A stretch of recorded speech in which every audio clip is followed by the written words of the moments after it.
originally known as Junkers High, but for some reason it got remade to Outrun 2019. Now, as you'd expect, this is a racing game, but it's not actually made by Sega, it's made by Sims, who did quite a few games for Sega.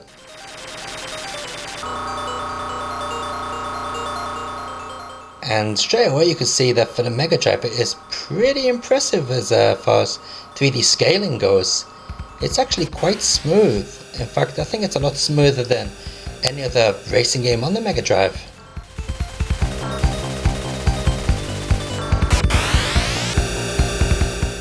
But here comes the party trick of this game. Yep, you actually go up hills. As you can see, we're sort of levitated above the main area there.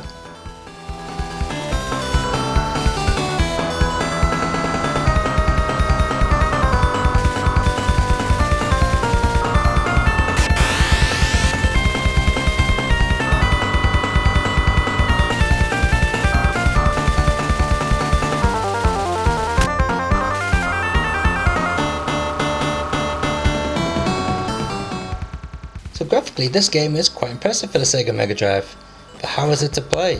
Well, you know, racing games probably have benefited the most from the leaps in technology. You know, racing games these days is pretty realistic compared to what they used to be like.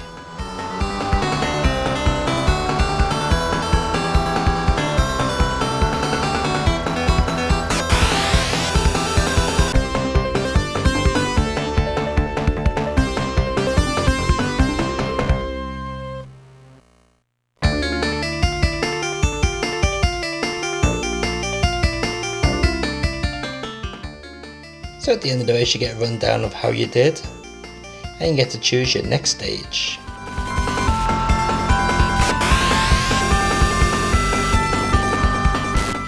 Again, some pretty good effects there. You got a road at the bottom and a road at the top. Pretty impressive for the Mega Drive.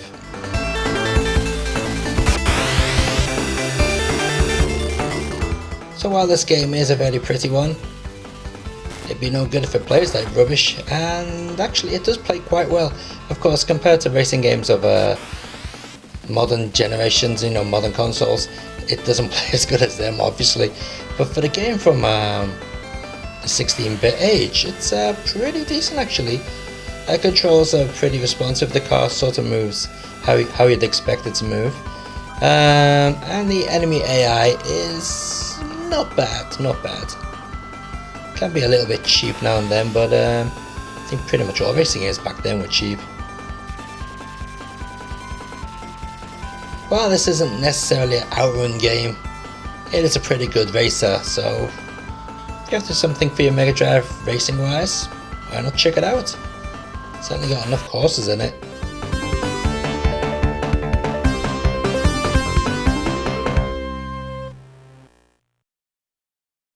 Okay, time for something a little bit different. Yep, that is Korean writing you're seeing there. Now we all know that the Chinese have no shame when it comes to ripping things off and claiming them as original products. Well, it's not only the Chinese that did that, the Koreans seem to do it a lot also. So now we're going to take a look at some Korean exclusive Sega Master System games. These games were never released anywhere apart from Korea. We had the football one there. We got this one, some sort of dinosaur crap. I don't speak Korean, so I don't know what it's called. But it's bloody awful. And as you expect with Chinese originals, they were pretty much low in quality and pretty awful to play. And the same goes with Korean stuff as well.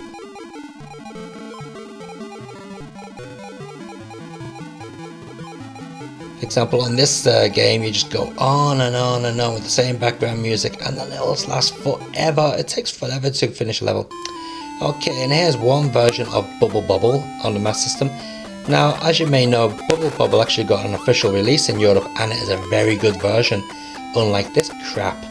Apparently this is a port of the MSX version, or one of the MSX versions. Yep, a lot of Korean Master System games are actually MSX game ports. Just like this one here, this is Cyborg Z. Originally an MSX game ported to the Sega Master System.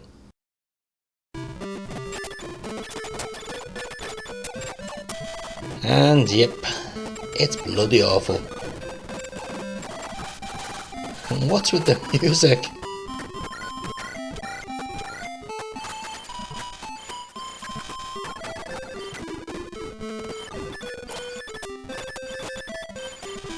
Okay, let's move on to something else. This is Eagles 5, which again is another MSX port, and I'm not sure what's going on here. This is some sort of a cheap and nasty shoot 'em up.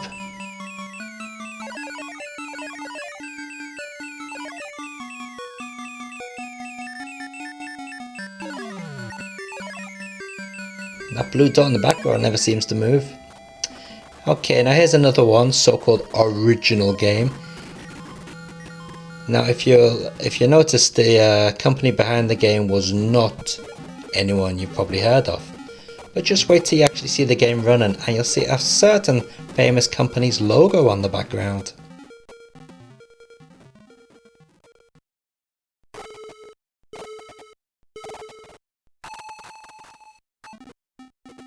There you go, can you see it? In the blue square? Yep, that's right, that's Konami's logo. Yep. Quality official product, I guess. Surprisingly though, this game does actually play quite well. The scrolling's a little bit jerky. I'm guessing that's because it's another MSX port. Just like this one. This is Galaxian, I think that said before the screen faded out. You do actually have a spaceship. It's down at the bottom somewhere, but you can't actually see it due to the way this was videoed. Another MSX port. This is Gunsmoke. Bloody awful. Jerking around very slowly. I'm sure if they made an original Master System version, it'd look a hell of a lot better than this. But of course, it's a lot easier to port somebody else's work and claim it as your own. Now here is an actual original Korean Master System game. And mind you, they probably ripped off the engine from somewhere. But this is a one-on-one beat 'em up, and it is actually pretty good, believe it or not.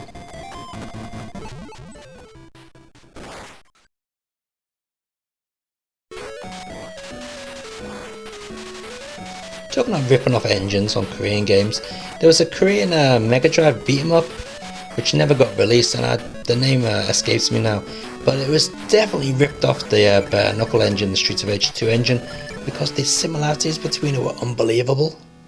Of course they claimed it to be original. Here's another game, apparently an original game, made for the Master System. It's not an MSX port from what I can tell, but weird thing, it's got some Japanese writing there above the Hangul, the Korean writing. But this is a walk along beat 'em up, and it's pretty shitty. Unfortunately, this copy of the game glitches out when characters walk backwards, as you can see right there.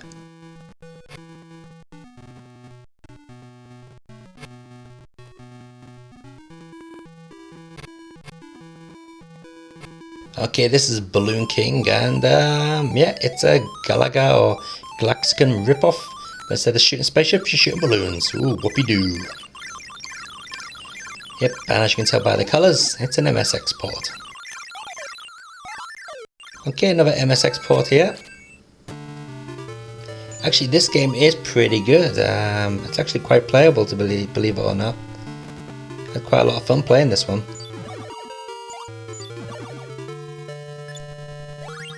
But again, it's not an original game, it's a port from somebody else's work.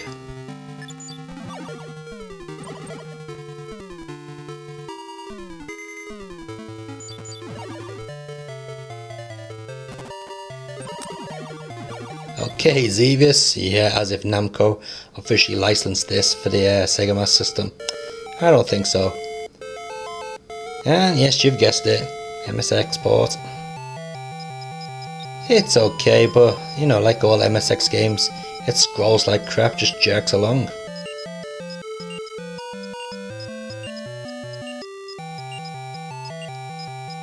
And don't forget, all these games were officially, well, loosely use the word official there, officially released in Korea. companies such as Samsung and Hyundai released some of these. Here we go with Nemesis 2, which is actually the MSX Nemesis 1 with the main sprite change to the penguin from Parodius. Bit weird. And yep, jerking along. But it plays okay.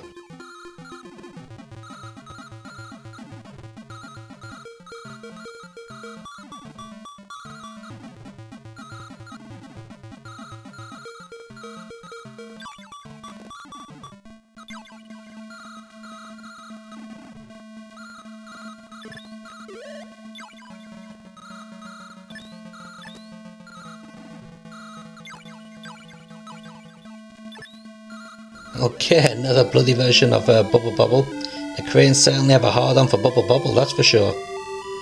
And again, this is a load of crap. It's well worse than the official European game.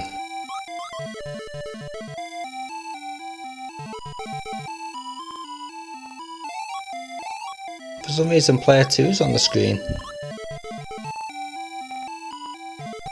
Penguin Adventure, that Konami game, which apparently is meant to be really good, but I find it extremely boring. You just walk down the street, avoiding the pits and fish and whatever. Your own city.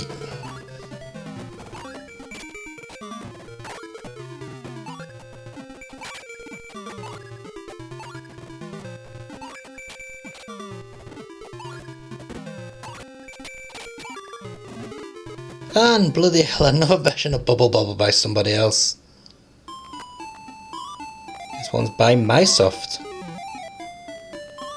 It's a bit smoother than the other versions, but yep, it's still a load of rubbish.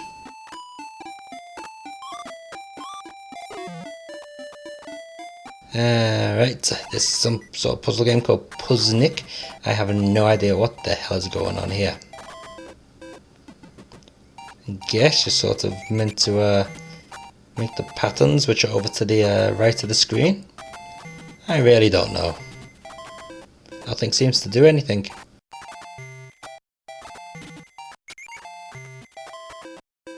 Okay, another original game. Well, I guess it's an original Master System game. Or is it an MSX port? Probably is actually. The Street Master, and it's bloody awful. In fact, it doesn't even look good, it looks awful. Look at the blocks around the people. Yep, complete and utter crap.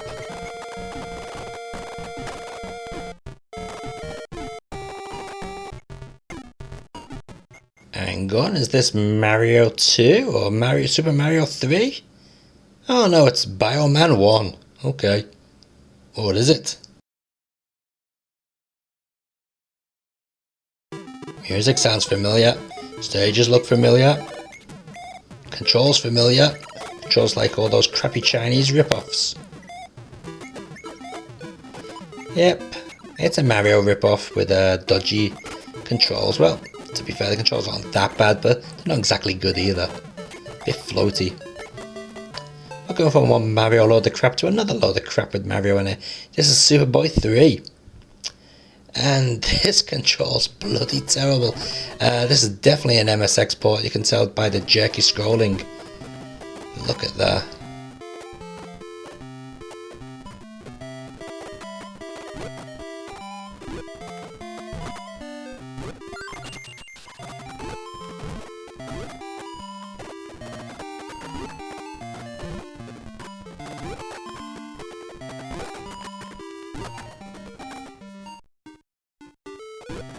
Oh, thank God for that, I'm dead. Lucky me.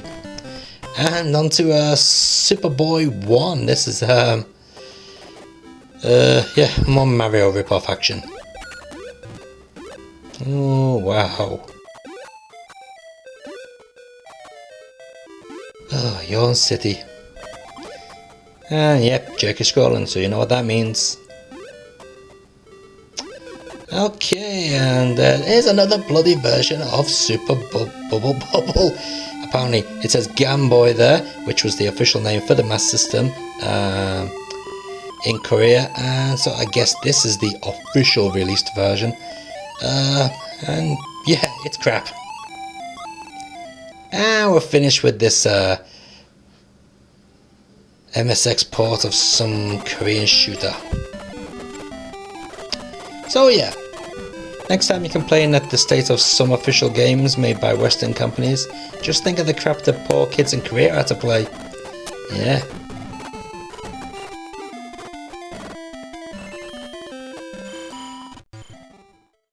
Time to hunt.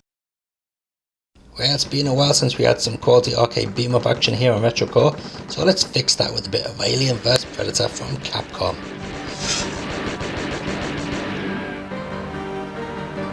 So as you can see, our human guys have sort of got themselves in a bit of a sticky situation there, trying to battle all the aliens, and apparently Predator comes down and offers his services, like the nice man he is.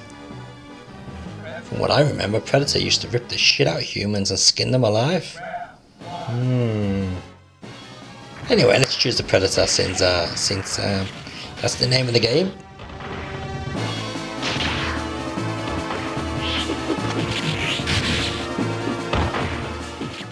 Now instantly, you can see that the graphics are pretty nice, especially for the time. Unfortunately, the game is actually a bit slow to play. You know, I'm more accustomed to playing beat-em-ups which have a little bit more fluid action in them. You know, you play the Tales in Time or whatever, you know, it moves a lot nicer than this. This seems to be a lot more sluggish. It doesn't matter what character you go either, it's pretty much the same no matter who you go.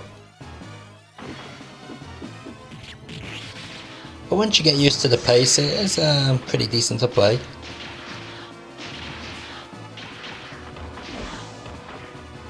For the first few levels, that is.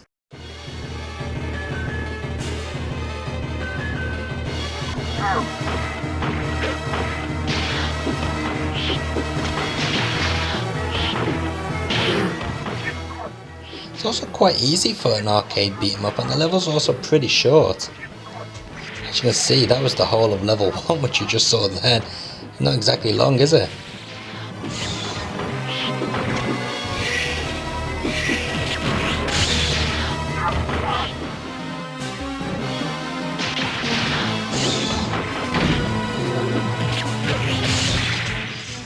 So what sort of attacks does our Predator have? Well, he's got his standard punch there, and he's you got the extra joy where if you press punch and kick, and he'll spin his little stick around and trap people with that.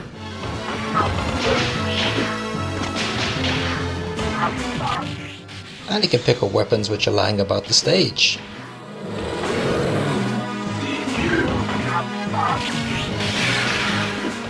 One of my favourite weapons happens to be the flamethrower, which is pretty nicely animated, and it's nothing better than setting fire to a load of aliens, is there?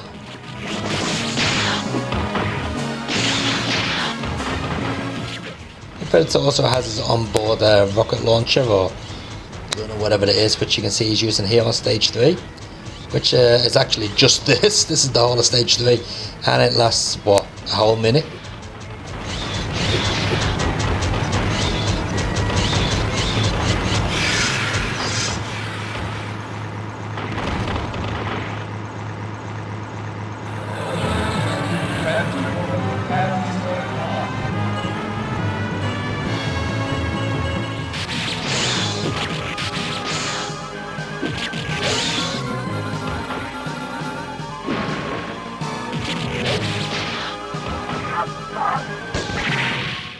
Here we go, take that with the bazooka.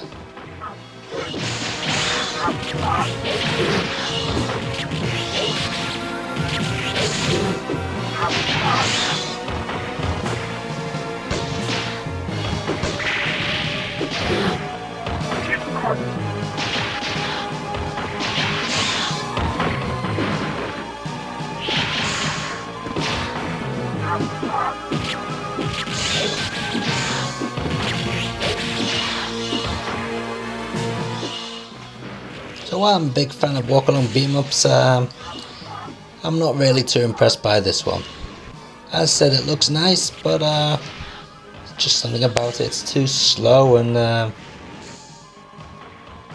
doesn't really have you know, it's just missing something. Maybe it's the fact that it doesn't really feel like you're beating the crap out of the aliens when you hit them. Who knows? Enemy